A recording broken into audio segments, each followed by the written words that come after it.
Pokoknya kalau yang namanya mau pembisnis baru, mau jadi pembisnis pemula, udah nggak usah mikir yang aneh-aneh, pikir aja bagaimana gue bisa mulai. Daripada nanti, ini begini, maju mundur, waduh nggak jadi mimpinya. Yang penting modal nekat, tapi nekat dengan penuh perhitungan, jangan nekat doang, salah nanti. Nama gue Elisa Iskandar dan gue pemilik dari Lily Kos 1, 2 dan Barber Cave Haircut managed by Lily Group. Jadi awal background gue itu sebenarnya ya semuanya apa aja ada, dari gue jadi CD bajakan, pernah juga jual stationery juga pernah. Ya semuanya, terus udah gitu kerja di Singapura, jadi marketing di Glen Eagles Hospital juga pernah. Jadi semua pengalaman gue yang ada membentuk gue itu menjadi seorang entrepreneur yang sejati. Ya, jadi gini teman, kita tahu nih, kita kalau Jakarta itu memang tempat buat bisnis itu orang pikir bisa berkembang dan sebagainya. Sebenarnya Jakarta tuh udah diversity, udah nggak bisa lagi yang namanya kita bisa berkembang di Jakarta karena terlalu banyak, terlalu padat, terlalu segala-galanya. Jadi waktu itu umur 6 tahun yang lalu dah. Jadi abis dari Jakarta itu gue tuh udah sempet penat gitu loh. Gimana nih dengan modal gue yang segini tapi gue kok pengen usaha ini ono kayaknya di Jakarta tuh sumpek banget gitu. Jadi gue coba untuk keliling. Pertama gue landing dulu di Bali. Ya gue di sana 10 bulan. Abis itu gue lihat opportunity di sana kayaknya juga kayaknya nggak ada kliknya gitu loh. Buat gue tuh kayaknya Bali itu bukan tempat untuk sebagai kayak gue pemula bisnis gitu. Jadi gue mulai dari sana, gue rasa Bali udah terlalu crowded juga. Terus kalau mau usaha pun modalnya di sana tuh juga udah besar gitu loh. Jadi nggak mungkin untuk sebagai pemula kayak gue nih bisa dapat gitu feelingnya. Jadi gue habis dari Bali, gue turun ke Surabaya. Habis dari Surabaya, terus temen gue karena banyak temen di Surabaya, gue cerita-cerita, kenapa lu nggak coba di Solo? Padahal gue nggak tahu loh tuh Solo itu apa. Masa sih Solo mana ya? Ya itu pokoknya lu coba aja ke Solo. Sampai gue tuh nanya, tau nggak lu, Solo itu punya BCA nggak sih? Punya BNI nggak sih? Saking gue nggak tahu Solo tuh, gue nggak pernah dengar seumur hidup gue, terus terang benar. Tapi begitu gue landing di sini ya, pertama kali yang gue dapet feelingnya itu kayak Jakarta the 80s, tau nggak lu? Dimana waktu Jakarta tahun 80-an tuh cari duit gampang banget. Nah, gue feeling dapat dari situ, dan gue research market selama 7 bulan, kira-kira apa yang gue mau, dan gue punya mimpi itu 6 tahun yang lalu, gue pengen punya kos-kosan dengan complete facility, terus udah gitu juga ada kepikiran juga pengen buka barber juga, karena di sini kebanyakan barbernya juga masih sedikit gitu loh, untuk konsep yang seperti kayak gue mau. Jadi gue perlahan naik dari sana, gue bangun mimpi gue.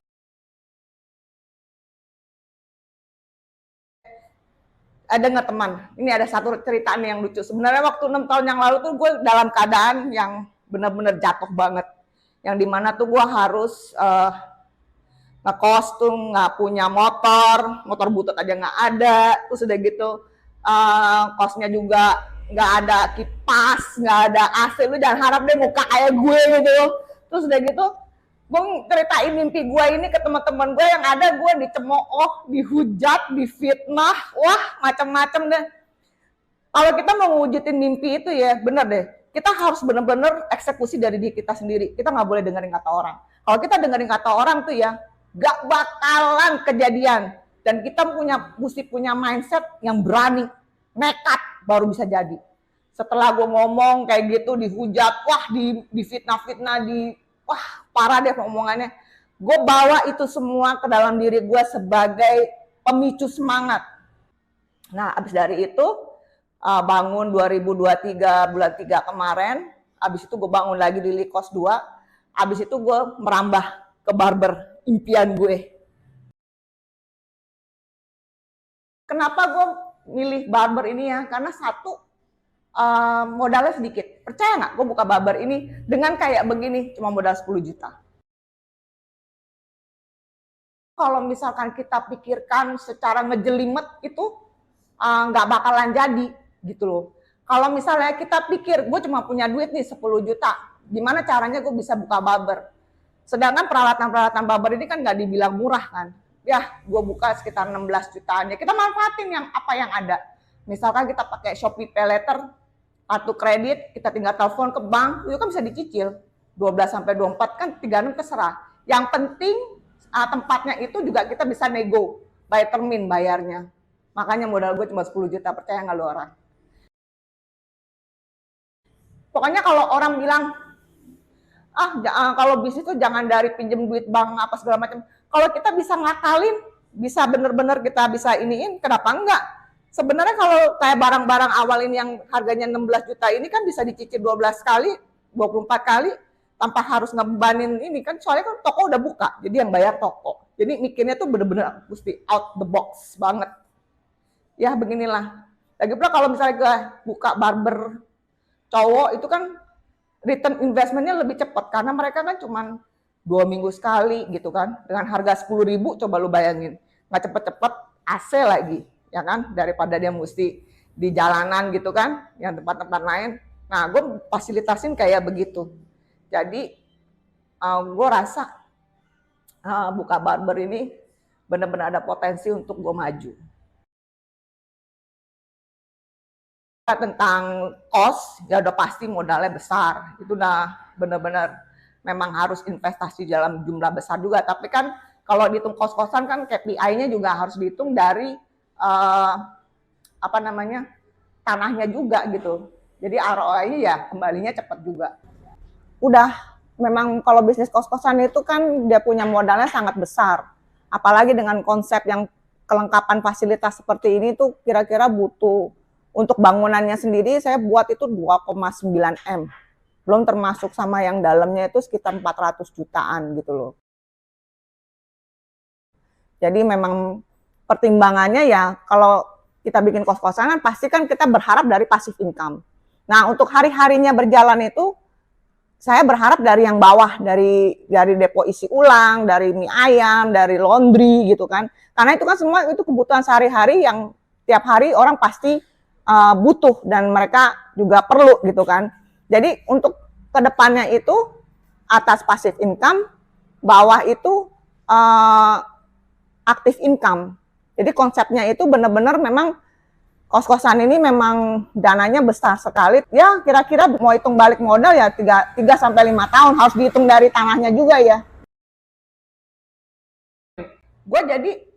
Karena gue dulu ngekos, jadi gue tahu anak-anak kos tuh pengennya seperti apa. Kos-kosan gue komplit, ada laundry coin, ada depo isi ulang, ada mie ayam, dan itu semua gue konsepin, ada minimarket juga. Jadi gue mau tuh anak-anak yang udah ngekos di tempat gue itu merasa gue pulang tinggal tepar aja udah di bawah udah ada dengan kekomplitan seperti itu. Hotel bintang 3 aja kalah sama gue. Jadi kenapa gue mesti ada usaha mie ayam segala macam, karena anak-anak kos itu kan makanan hari-harinya tuh mesti kudu cari yang murah kan. Jadi ya gue ya paling gampang yang ini ya mie ayam gue cuma 6.000 loh. Bayangin mie ayam 6.000. Kayak apa itu rasanya? Ya gitu deh. Terus udah gitu gue punya laundry juga, laundry express. Jadi 2 jam jadi, itu cuma harga 1 kilonya cuma 3.500. Jadi benar-benar memang gue bikin konsep itu anak-anak kos udah di situ ya udah nggak akan kemana-mana lagi gitu loh. Ya memang ide itu memang nggak ada di tempat lain, cuman adanya di Lili Kos aja. Jadi kalau misalkan modal awalnya besar pasti, karena itu semua built-in-nya juga ya gitu tadi, jangan takut bayar pakai pay later. Belajar bisnis itu emang dari kecil sih udah diajarin, dari umur 15 tahun udah diajarin sama nyokap bisnis gitu. Jadi sempat umur 17 sampai umur 28 punya CD bajakan. Saya ini salah satunya pemasok CD bajakan seluruh Indonesia. Jadi udah premannya Glodok sama Mangga 2. Jadi udah memang ya emang udah dari sononya udah diajarin gitu loh sama si orang tua gitu. Jadi emang naluri bisnisnya sudah ada. Pertama kali gue terjun di bisnis kos-kosan sebenarnya juga gue nggak tahu caranya bagaimana. Cuman gue kan karena dasarnya udah marketing director, udah dari, jadi otomatis untuk kayak mau marketin gue punya kamar ya pasti lewat sosial media gitu loh. Nah gue coba dari sana, ternyata sambutannya bagus. Udah gitu gue marketing offline-nya untuk mie ayam gue, karena gue relasinya ke bank-bank di sini, jadi gue kirim sampel-sampel ke bank-bank. Akhirnya mereka waktu event itu suka pesen. Jadi di sini juga, jadi di sini apa aja dijual, yang bisa jadi duit dijual. Mau nasi bok juga gue bisa, mau apa juga gue bisa, pokoknya apapun gue jual selama itu jadi duit gitu loh. Kalau untuk kendalanya yaitu ya biaya operasional sih sebenarnya nggak seberapa ya. Yang jadi masalahnya itu kan investasi awalnya, yang gimana caranya gue bisa nutupin di peleternya itu kendalanya, tantangan terbesar. Makanya gue langsung buka ke Lily Coast 2 supaya bisa ada pemasukan yang bisa ngimbangin ke peleternya. Kalau menurut gue ya, anak muda sekarang ini kebanyakan mikirnya nggak, jiwa warriornya tuh nggak nongol gitu loh. Misalnya gini, kayak gue buka barber nih, modal gue cuma 10 juta. Padahal gue sebenarnya itu modalnya 60-an. Itu kan nggak mungkin kalau gue cuma 10 juta kan. Tapi gue bikin maksudnya nego sama yang punya tempat, bayar per termin gitu kan. Terus udah gitu, nah segala barang-barangnya kalau bisa Shopee Pay Later atau pakai kartu kredit kan lu bisa telepon. Misalnya mau cicilan 12, 24, nggak usah takut. Intinya nggak usah takut. Selama toko itu masih berjalan, pasti ada pemasukan, dan pemasukannya itu bisa ngebayar semua lu punya pay later gitu loh. Tapi jangan dimasukin pemasukan pribadi, yang nggak mungkin bisa lah, ya kan? Jadi menurut gue, lu cuma modal 10 juta pun, bahkan 5 juta, 6 juta pun, kalau lu punya niat untuk wujudin, apa juga bisa lu wujudin. Yang penting, nekat. Sebelumnya cuma properti doang, kayak menyewa aja. Jadi nekatnya itu pertamanya tuh waktu gue datang ke Solo itu kan survei market dulu. Jadi gue sebenarnya sewa loh. Tempat ini tuh saya sewa 4 tahun. Jadi kebetulan yang punya rumah ini kamarnya banyak. Dan dia nggak tinggalin. Nah itu saya sewa dulu. Habis itu kamarnya saya kos-kosin ke orang harga 300-400. Udah pemiliknya udah fix mau pindah, udah nggak di Solo lagi, baru dia tahun 2022 itu suruh saya beli. Jadi kalau misalkan udah dibeli ya otomatis gue bangun sesuai dengan keinginan gue gitu loh.